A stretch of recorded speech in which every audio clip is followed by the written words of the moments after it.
Okay, I think it'll be good. Okay, so 12-hour volume is given. Okay, main street is the east-west.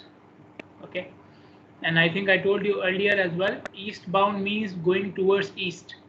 Okay, so eastbound means this direction. Okay, and westbound means this direction. So the volume for both approaches is given, then the total is also given. Then for north-south street, which is they are calling it First Avenue, but that is a minor street, and the volume again for each approach is given, and the high volume is given because for minor street we don't need the total volume. Okay, so they have already arranged the data in which in the form which I want. Okay, so for the minor street I just have to look for the approach with the highest volume. Okay, and we mentioned earlier that it may not be the same approach for all hours of the day. For example, if you look here, in the first hour, southbound has high volume. Okay, second hour both have same. Then let me look. Yeah, so in this hour you can see northbound has a higher volume. Northbound has a higher volume. So the high volume is written from the northbound. Okay, so high volume may not be for the same approach, but we are looking for the high volume. The warrants require high volume. It can be from any approach of the minor street. And pedestrian volumes are given for the same 12 hours, and they are crossing the main street. Again, we don't need pedestrians crossing the minor street, so the information is not given. Okay, so you will go warrant by warrant. Let me go to the first warrant, which is for the 8-hour volume. Okay, 8-hour volume, we have two conditions. If any of these conditions are met, then we go for a signal. Okay, now in the first condition, condition A, first of all we have to select which row we should be looking in. Okay, so major road 2 streets 2 lanes or more, and minor road 1. So we are looking for this row. Okay, so per hour major road volume for both approaches should be at least 600. You can see here should be at least 600, and minor for the high approach, for the high volume approach, should be 150. Okay, 600 and 150, these are the minimum values. Okay, per hour. Now you go here to the example. Okay, now you look at the major road. 600 is met in all hours of the day, so this is not a problem. Okay, look at the minor street now.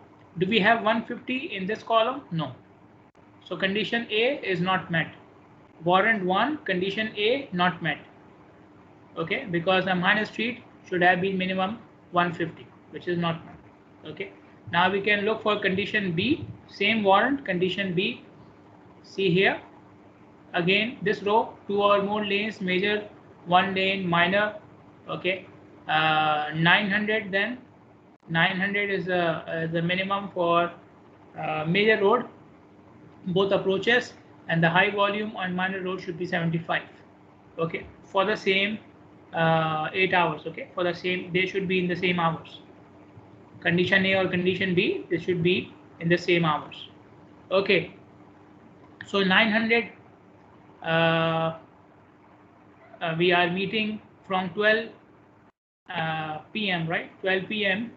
to 10 p.m. we are meeting this condition. So we have 10 hours of the day in which this condition is met. Okay, now within these 10 hours, do we have at least 8 hours in which the 75 condition is also met? Yes.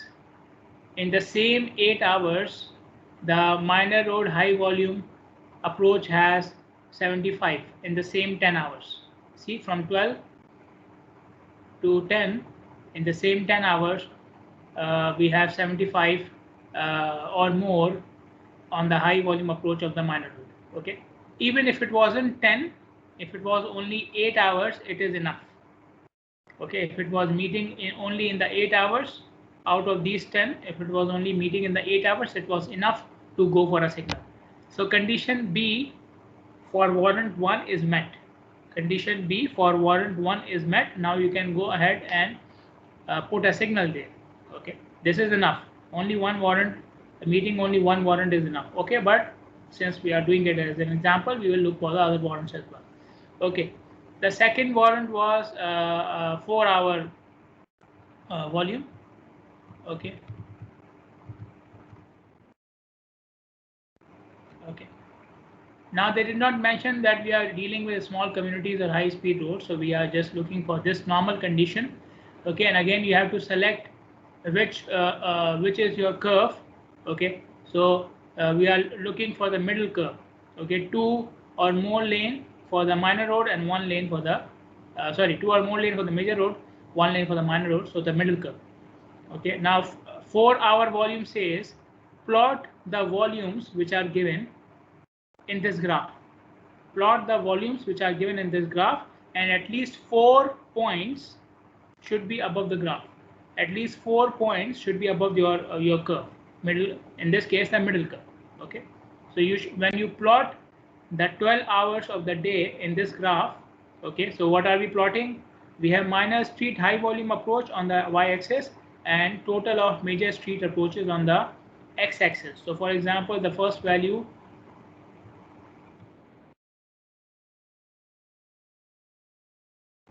is 825 and 80. Okay, so 825 on the x-axis, 80 on the y-axis. Wherever they meet, you will plot the first point. Okay, so and for second point, 915 and 85. So 915 on the x-axis, 85 on the y-axis, and you plot the second point. Okay, so you plot all. So you have 12 hours. So you will plot 12 points. You plot 12 points, and out of these 12 points, since we are looking for 4 hours, so at least 4 points should be above the curve. 4 points should be above the curve. Now they have, for our convenience, they have already done the plotting. Okay, so you can see the plot here. Okay, so you can see only 1 point is above the curve. Only 1 point is above the curve. So this warrant is not met. We needed at least 4 points. For warrant 2, we need at least 4 points above the curve because it's a 4-hour criteria. Okay. Then warrant 3 is for peak hour. Warrant 3 is for peak hour, right?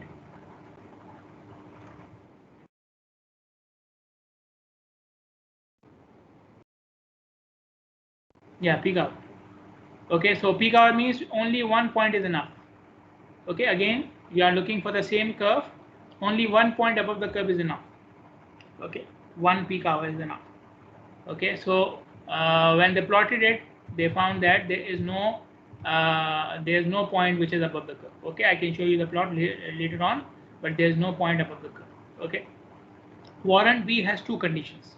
Warrant 3 has 2 conditions. One is for the peak hour, where you plot the point. Okay, so you plot all the points, and if you get any point above your curve, then you can install a signal according to warrant 3. Okay, and the second condition of warrant 3 is related to delay.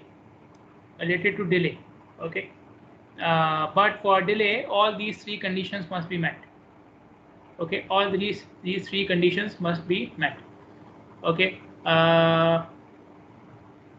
so condition 1 is the total stop delay by traffic on one minor street approach, one direction only, which is controlled by a stop sign, exceeds 4 vehicle hours for 1 lane and 5 vehicle hours for 2 lane.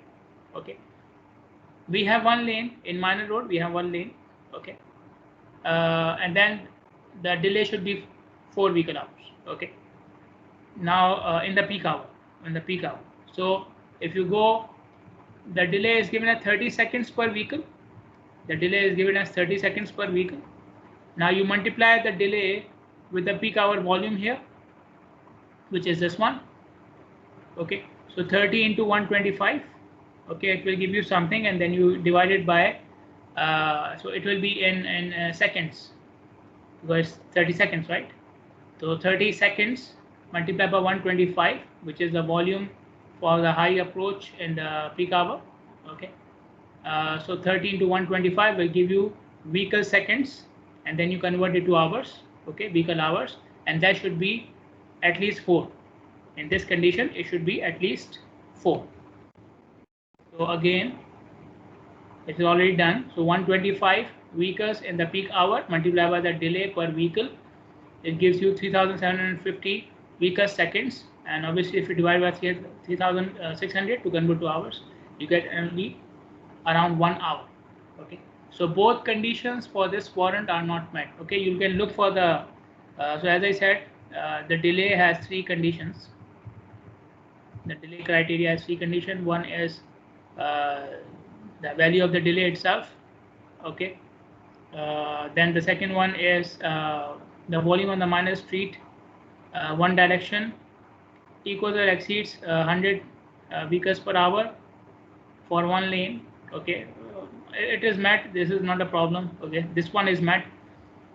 Total entering volume service during the hour equals or exceeds 650. Okay, from all directions. This is also met. So condition 2 and 3 are met for 3B, but to meet this warrant, to meet this condition of the warrant, all the 3 points must be met. All the 3 points must be met. So point number 2 and point number 3 is satisfied, but point number 1 is not satisfied. Okay, so all in all, condition warrant 3 is not satisfied. Okay, so warrant 3 was related to peak hour. Peak hour volume, when you plot it, it must be above the curve. It was not.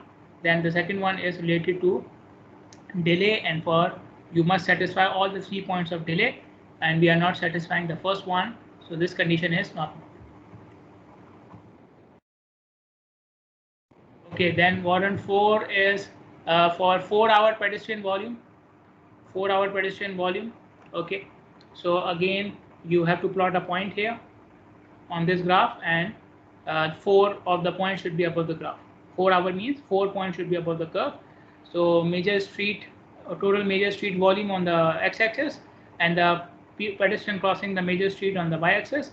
You plot them, and the 4 points must be above the curve. I think this is already done. Okay, and this is for the peak hour pedestrian volume. Okay, so we have 2 curves, one for 4-hour, one for peak hour pedestrian volume. Both are in warrant 4. Yeah, both are in warrant 4. So it's already done. See, the first for 4-hour and second one for the peak hour. Okay, so in this case, I need only 1 point above the curve. I need only 1 point above the curve. Okay, in this case, I need all points, 4 points above the curve. Okay, so I have more than 4 points above the curve. 4-hour pedestrian warrant is met. Okay, peak hour is not met. Okay, so if you meet only one, this is enough. You meet only one, this is enough. So you can go ahead with the signal according to warrant 4 as well. Other warrants, warrant 5 is for school crossing. School crossing not given, you cannot apply. Warrant 6, signal progression. No data is given about signal progression, about the signals which are ahead or behind, so we cannot apply this warrant. Warrant 7 is for crash experience. Crash experience has 3 conditions. Okay, that other measures have already been applied, like you already tried reducing the crashes with using a stop sign or something else. 5 or more crashes which can be solved using a signal. Okay, and the third one is that you meet the criteria for warrant 1A or 1B up to 80%. Okay,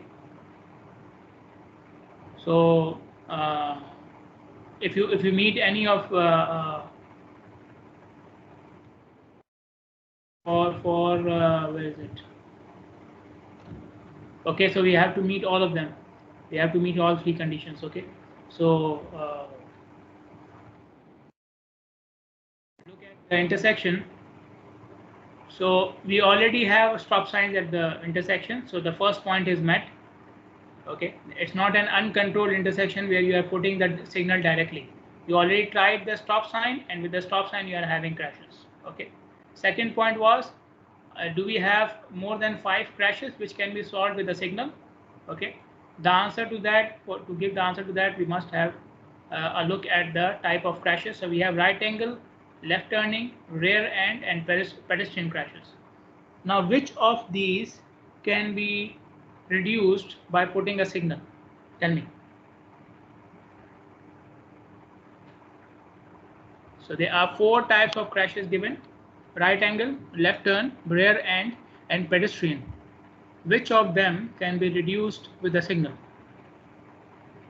Tell me. Right angle. Okay. And pedestrian. Right angle and pedestrian. Okay. What about left turn? Also that. Left turn also, yes. What about rear end? No. No? Anyone else?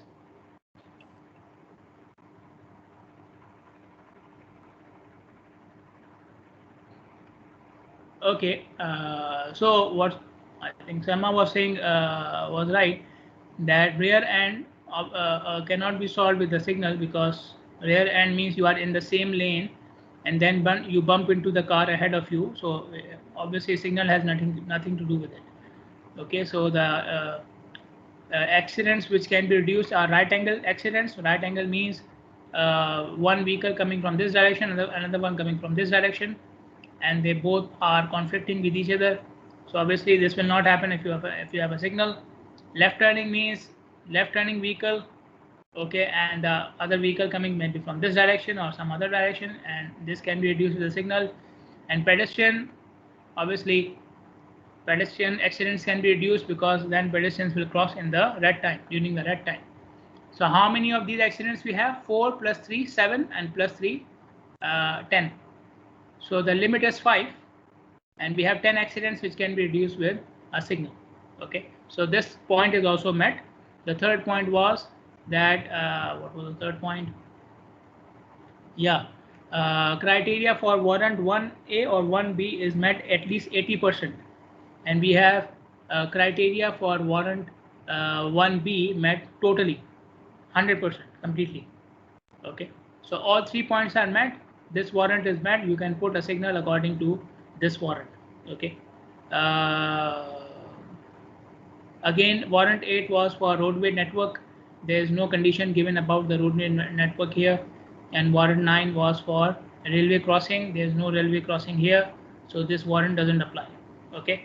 So 4 out of 9, 4 were not applicable. Out of 9 warrants, 4 were not applicable. The remaining 5 you already seen. Warrant 7 met, warrant 4 met, warrant 3 not met, warrant 2 not met, and warrant 1 is met. Okay. The conclusion is you can put a signal. Okay, as simple as that. Because we said even if one warrant meets, we can put a signal.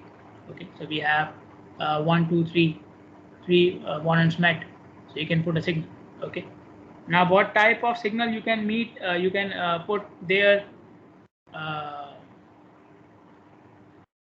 Since we are meeting warrant 1B, now warrant 1B, I don't remember if I told you earlier. What is the difference between warrant 1A and 1B? In warrant 1A, we are checking if volume from all approaches, major road and minor road, is high enough to put a signal. This is what you are checking in warrant 1A. 1A. Okay. So you are checking that if volume from major road approaches and minor road approach is high, then you put a signal. Both are high, so you put a signal. Volume from both sides, all sides are high, you put a signal. This is what you are checking in 1A. 1B, we are checking the difference between their volume. We are checking the difference between their volume.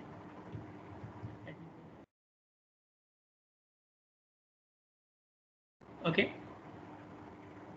So we are checking the same parameter. Both approaches, major road and high volume approach for the minor road. But when we are checking condition A, we are looking for the limit which is for high volume in both cases. But if you look at 1B and you see the limits, okay, so here it is 500, here it is 750. So major road limit has increased. Here it is 600, here it is 900. Major road limit has increased. And what happened to minor road? It decreased. Okay, so here it was 150, now here it is 75. Okay, so here we are checking the difference. If there is too much difference between the major road and the minor road volumes, then putting a signal would be beneficial, because it will give sufficient time for both approaches. Because sometimes it can happen that major road has too high volume compared to the minor road. Major road has too high volume compared to the minor road. Okay, then what will happen? Either minor road traffic will not have a chance to enter the intersection at all because people keep on coming from the major road without a signal. Okay, we are talking about without a signal. So you can see here, this condition is known as interruption of continuous traffic. Interruption of continuous traffic. So the traffic wants to enter from the minor road, and the continuous traffic, continuously high volume from the major road is not giving them the chance to enter. This is what can happen. Or another thing which can happen is, let's say the vehicles on the minor road, from the minor road, got a chance to enter the intersection. Okay, and they are causing a long queue at the major road because the volume is too high on the major road. Okay, so one of these things will happen. Either you will have a very long queue at the major road because of the vehicles on the minor road, or you will have insufficient time given to the minor road vehicles to enter the intersection. Okay, because the difference, both will happen because the difference between the volume on the major road and minor road is very high. Okay, the difference is very high, not the total volume, the difference of them is very high. Okay, so this is condition 1B. Now we are meeting condition 1B. So that means most of the times you will have vehicles coming from the major road, and there will be you need only a small amount of time for the minor road. Okay, you need only a small amount of time for the minor road. Now we have discussed earlier 3 types of signals: pre-timed, semi-actuated, coordinated, okay, and fully actuated. Okay, out of these 3, in this condition, if you are meeting condition 1 and 1B, out of these 3, then you should go for semi-actuated. Okay, and I explained to you semi-actuated earlier as well. Semi-actuated means there are sensors on the minor street, and these sensors will turn the signal green if there are vehicles on the minor street. Otherwise, major street will have continuous green. Okay, so since minor street has a very low volume compared to major street, so a semi-actuated signal can work good here. Okay, it can work well. Okay, another thing is we are meeting the 4-hour pedestrian warrant as well. We are meeting the 4-hour pedestrian volume as well. So that means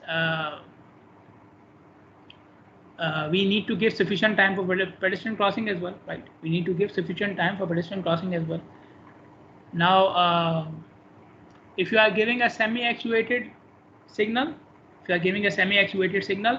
then you may give it with the pedestrian switch as well, because we are checking the pedestrians which are crossing the major street. Okay, so major street volume should be stopped if there's a vehicle coming from the minor street, or if there are pedestrians who are crossing the major street. Okay, so if there are vehicles coming from the minor street, pedestrian can cross in that time. But if there are no vehicles coming from the minor street and you are providing a semi-actuated signal, so the signal will remain green for the major road until there are vehicles coming from the minor road. So what will happen to pedestrians if no vehicles are coming from the minor road? Should they keep on waiting? No. You provide them a pedestrian switch as well. So even if there are no vehicles coming from the minor road, pedestrian comes to the intersection, he wants to cross a major street, he can push the switch, the pedestrian switch, and the major street traffic can be stopped for the pedestrian as well. Because we already met the pedestrian warrant. Okay, we already met the pedestrian warrant. That means we must provide sufficient timing for the pedestrian as well. It cannot happen if with a semi-actuated signal, if there are no vehicles coming from the minor road, signal for the major road is not changing into red, then pedestrians have to wait for a very long time. So to avoid that, you provide them with a pedestrian switch as well. Okay, what else? Okay, so this is what I was saying. But warrant 4 is met, so you have to provide some pedestrian crossing, and you can provide a push button for pedestrians. Okay, so this is the end of this topic, interrupted flow. So in this topic, we have discussed all types of traffic control devices. Okay, and now we are going towards the next topic, which is signal control. Okay, so now we will discuss the design of traffic signals in detail. Okay, we'll discuss it in more detail. From the point of view of the analysis, traffic signals require more analysis than any type of traffic control device. The analysis required for traffic signals is more than any other type of traffic control device. Okay, so what have we learned up till now? You look at the warrants. If you need a two-way stop sign, always stop sign, yield sign, okay, you look at the warrants, and if you meet the warrant, you put that sign, and then we have to just satisfy the sight distance criteria, and that's it. In signals, we require a lot of calculations. For designing the signal, for maintaining the signal, we require a lot of calculations, and we have already seen even the warrants for signals are too many. So in terms of analysis, it is the most complicated and the most analyzed form of signal control or intersection control, but it may not be the most common one. If you go to areas which have low population, then you may not find signals at all. I think I gave you the example in the last chapter that we have a city in, I think, Netherlands. I forgot the name. It was a difficult name, where they don't have any signal at all. Okay, and there are other cities in the world which are following the same example, trying to avoid the signals. Okay, obviously we are doing the other way around. We are trying to put more signals, right? Okay, so it may not be the most common one, but it is still the most analyzed one. So even if you have one or two signals in the whole area, it will require more analysis and more maintenance than other types of traffic control devices. Okay, signals are especially good for congested corridors, congested routes. Like if you look around what signals have been installed in the last 1 year in Bahrain, you will find them along the congested corridors. Okay, for example, Sheikh Salman Highway, Sheikh Zayed Highway, I don't know the other way, the other Sheikh Zayed Highway, yeah, Sheikh Salman Highway, Sheikh Zayed Highway, on that corridor, Salmabad Road, on that corridor, they're still installing some signals. Okay, and maybe in your area as well, but they are installed along major corridors which have congestion issues. Okay, so this is what they are saying here. The signals are more beneficial on those corridors. Signals have two components, hardware and software. Okay, hardware means two main items: signal control cabinet. So wherever you have signals on the side of the road, you will see a cabinet. Okay, and many times you will see people working with that cabinet, or maybe a police officer standing with the cabinet. Okay, so it's very easy to identify. So in these two pictures, you can see two different types of signal control cabinets, signal controllers. Okay, and then we have sensors and detectors which are on the road. Okay, so they may be below the surface of the road, or maybe above the surface of the road. Okay, like a camera or something. So these are the hardware components of the signal, and the software components is a local computer, okay, which is within the controller. So within the controller, we have a computer meaning a microprocessor, right? Computer meaning a processor. And we have an interaction platform with the traffic management system. So the controller may be connected with the traffic management center. You may have traffic police center or control center where they are trying to monitor the signal itself. Okay, so if something bad happens or there's congestion, signal is not working properly, they can directly monitor it. I don't know if they are doing it in Bahrain or not, but this is part of the software. So this interaction is mainly through IP address or something like this. Okay, then within the hardware you have these, so the control cabinet had these things then. It has a signal controller, which is, like I said, the computer itself, which is running the logic which you have programmed. Okay, so you must have programmed the signal. After this phase, you will have this phase. After these many seconds, you will have this time, and so on and so forth. So this is what we call as the logic. Okay, so the logic according to which you have designed your signal. So this logic is programmed into a signal controller, and this signal controller is basically calculating the timings and indicating when to change the signal timing and the signal light and so on. Then we have a conflict monitor or mail function management unit. So for example, you are a traffic engineer who was taught by me, or maybe you are someone like me, okay, who's just pretending to know and he doesn't know anything. Then in that case, you need a mail function switch as well. So what this monitor will do, if there are two conflicting phases which are by mistake programmed to be open at the same time. So you say that people going to east and people going to south are having green at the same time. So obviously this is without logic. Okay, this is dangerous. So if you have a logical error like this, or let's say one of the signal lights is not working, okay, or something has happened with the controller, okay, it cannot control the signal completely. In that case, this mail function monitor will start working. So whenever there is a mail function in the signal, or whenever there is a logical error in your programming, the mail function unit will start working. What will it do? It will turn the signal to flashing mode. So instead of having green, yellow, and red, and so on, it may start showing continuous yellow or continuous red. Okay, flashing mode means either it will be continuous yellow or continuous red. Continuous flashing yellow and continuous flashing red. Okay, continuously flashing yellow or continuously flashing red in all directions. So either you can have signal working completely, or you can have all directions in flashing mode. Okay, you cannot have one direction in flashing mode.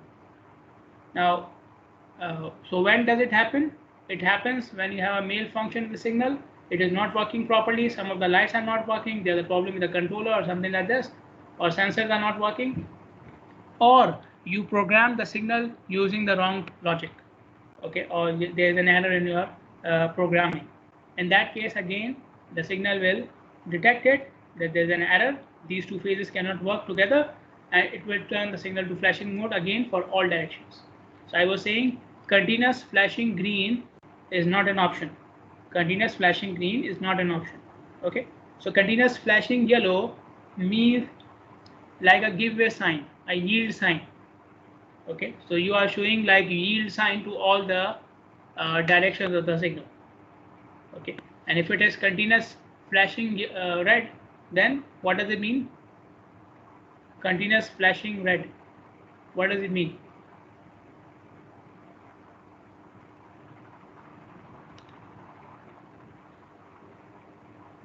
Yes, anyone?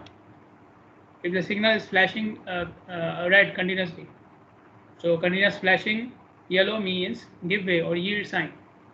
Continuous flashing red means what? Like stop sign, maybe. Yes, stop sign. Yes. Okay, so you come to the signal, you stop, and if it is clear, then you can move. Okay, so like I said, continuous flashing green is not an option. Okay, and we are not talking about the flashing greens we have at some signals in Bahrain now, because it's not continuous. It is continuous. It is flashing green for a few seconds and it turns to yellow. Okay, so this is not we are talking about.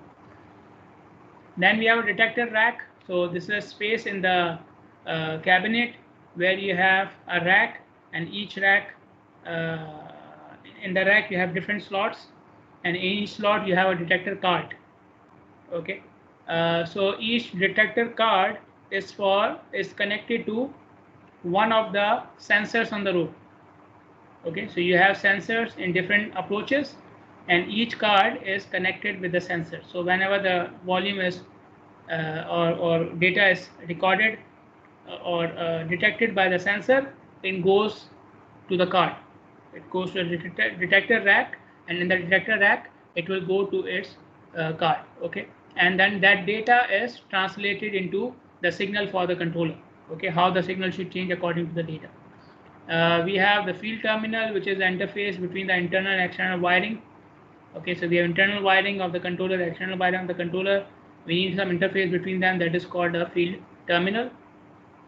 And then we have some relays and switches and flashers.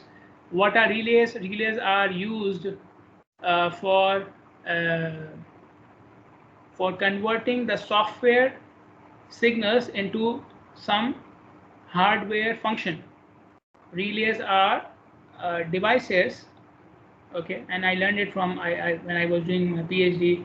I had some friends in electrical department and electronics, so they used to say a lot about relays, but this is what they're saying here as well. So a relay can take the signal of the software and it will transmit to the hardware device. So the hardware is the signal itself, right? The hardware is the signal itself. So a relay will take the signal from the controller and it will tell the signal what to show. Okay, so that is a relay. Okay, then we have a load switch. So load switch is basically the switch which will change the indication of the signal. Okay, so the relay will activate the switch. The relay will activate the switch. So if it is the time for yellow, it will turn on the yellow load switch. Okay, and so on. And flashers are used for beacons or signals when they are in the flashing mode.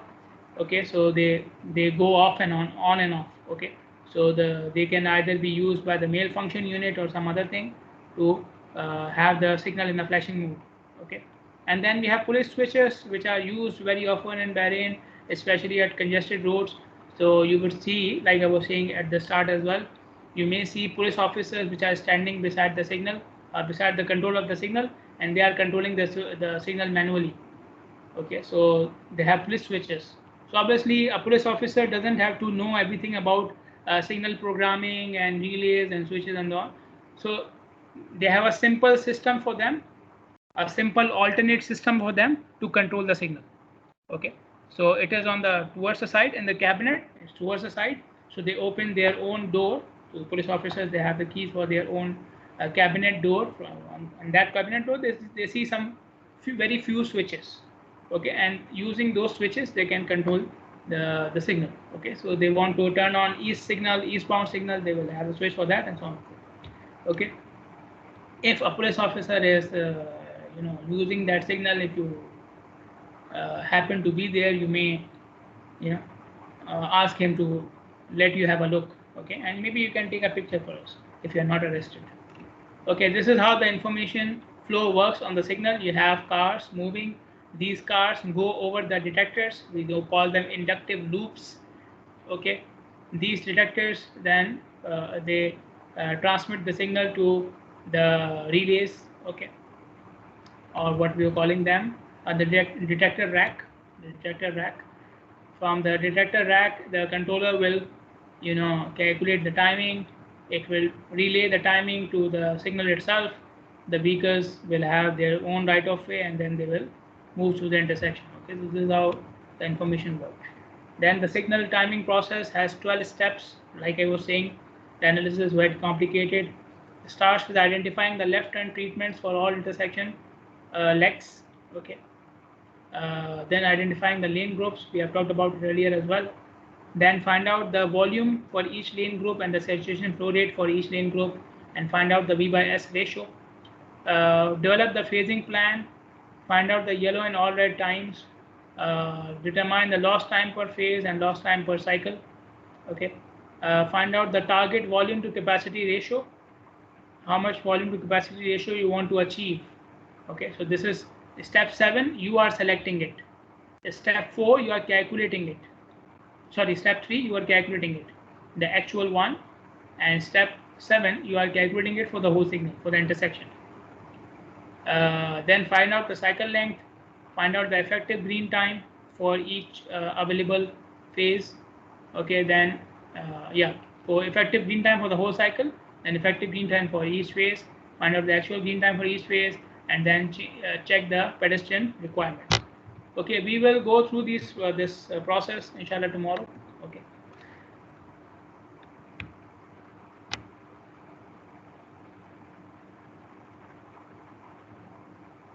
If you have any questions, you may ask me.